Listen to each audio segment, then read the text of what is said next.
इस मास में ठाकुर जी अपने भक्तों को मानो ऐसा कहते हैं कि आप चाहो तो हमें अपने बंधन में बांध सकते हो।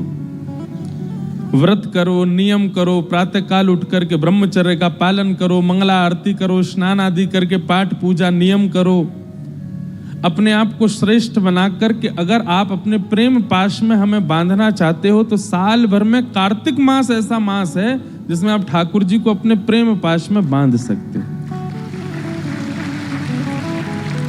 ठाकुर जी आपके हो सकते हैं। देखिए, ठाकुर जी को बांधना ही है अपने प्रेम में। भक्ति का मतलब क्या होता है?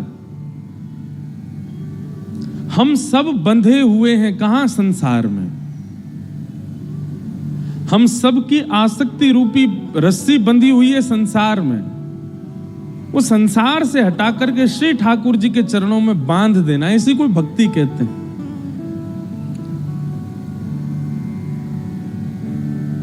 लेकिन संसार से जब हमारी आसक्ति रूपी रस्सी बंधी होती है तो हम बंधन में होते हैं। संसार तो मुक्त ही है, पर जब वह आसक्ति रूपी रस्सी ठाकुर जी से बांधी जाती है तो ठाकुर जी भी बंध जाते हैं और हम भी बंध जाते हैं, दोनों बंध जाते हैं। पर जहां जहां हम जाते हैं, अनुब्रजाम में हम नित्यम पूये ये तन्य रेणु भी, भगवान कहते हैं फिर जहां जहां मेरा भक्त जाता मैं उसके पीछे पीछे जाता हूं।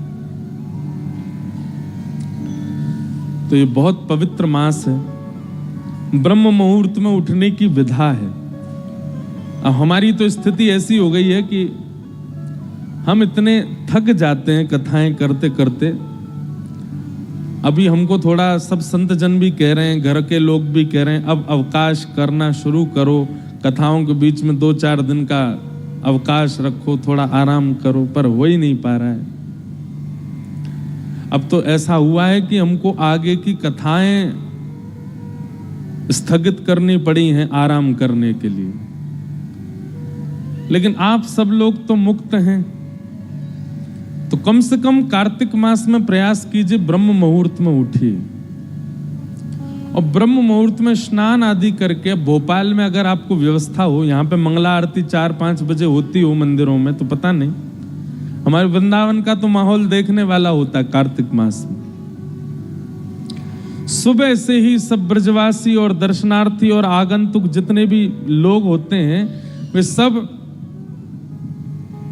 निकल पड़ते हैं। यमुना स्नान करेंगे, राधा वल्लभ, बांके बिहारी, राधा रमण, रास मंडल, सेवा कुंज, सब जगह मंगला करते हैं, ठाकुर जी के मंगल दर्शन करते हैं।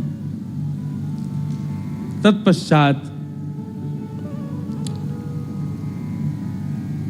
दामोदराष्टकम का पाठ करते हैं, सुंदर सुंदर भावों का पाठ करते हैं, तुलसी जी की विशेष आराधना करते हैं, तुलसी के सूखे लकड़ों से ठाकुर जी की आरती करते हैं। हमारे एक पंडित जी बता रहे थे कि कोई संत कथा में कह रहे थे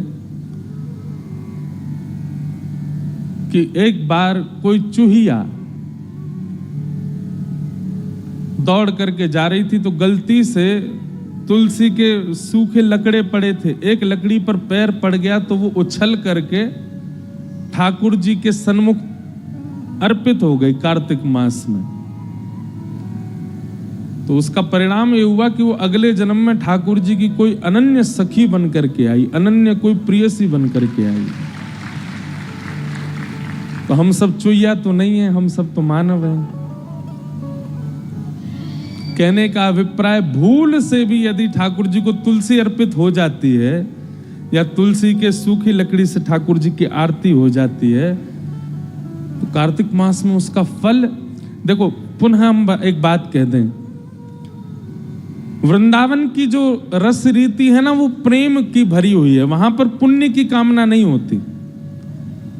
आपके भोपाल में, इंदौर में, बंबई में, दिल्ली में, कलकत्ता में, चेन्नई में, पंजाब में, हिमाचल में आदि आदि सब क्षेत्रों में पुण्य के लिए लोग भक्ति करते हैं, पर वृंदावन में पुण्य के लिए नहीं करते। वृंदावन में पुण्य की कामना नहीं होती है। वृंदावन में तो श्री कृष्ण चाहिए बस, और वो कृष्ण प्रसन्न रहे बस। ये कामना होती है। वहां पुण्य की कामना से कोई भजन नहीं करता।